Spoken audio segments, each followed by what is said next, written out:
A quick note here at the top before we start. We'll be taking off for the rest of this week and next week on Monday. We'll be back briefly on Wednesday, December 29th, and then again we'll be off until January 3rd. We'll see you then.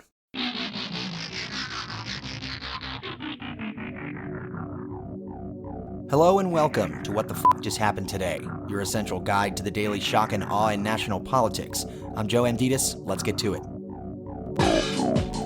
It's Wednesday, December 29th, 2021. Welcome to day 344. U.S. COVID-19 cases hit their highest level since the pandemic began. The U.S. reported 441,278 new COVID cases on Tuesday, the highest single-day total so far, surpassing the previous daily record by nearly 150,000. The 7-day average of U.S. cases topped 267,000, more than double the rate it had in early December, and exceeding the previous high mark of about 252,000 per day. Hospitalizations and deaths, meanwhile, have been rising but remain far below peak levels.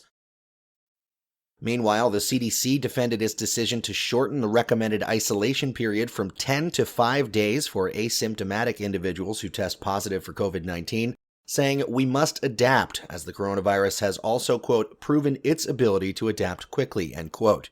The agency said the change in guidance was motivated by science demonstrating that the majority of SARS-CoV-2 transmission occurs early in the course of illness. CDC Director Rochelle Walensky, however, acknowledged that minimizing disruptions to the economy in part motivated the decision, saying it, quote, really had a lot to do with what we thought people would be able to tolerate, that people were willing to adhere to, end quote. As part of the updated guidance, the CDC did not recommend that people test negative for COVID-19 before re-entering society, which public health experts and union leaders have criticized as reckless because it relies on people's self-judgment to assess their own transmission risk, which could lead to more spread and more cases. Instead, the CDC recommended that those ending their isolation can go back to their regular activities as long as they wear a mask for an additional 5 days. In D.C., Biden conceded that his efforts to expand COVID-19 testing capacity is not enough. Quote, it's clearly not enough, end quote, adding that the long testing lines over the Christmas weekend, quote, shows that we have more work to do, end quote. The Biden administration, however, announced plans to order 500 million at-home test kits, which officials expect the free test to be available as early as January. During a meeting between state leaders and members of his COVID-19 response team, Biden added, quote, I wish I had thought about ordering 500 million tests 2 months ago, end quote, before the recent surge.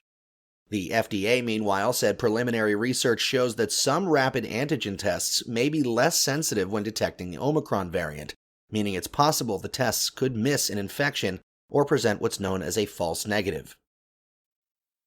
Moving on, the House committee investigating the January 6th attack on the Capitol has, at the request of the Biden administration, agreed to delay or withdraw demands for hundreds of Trump White House records.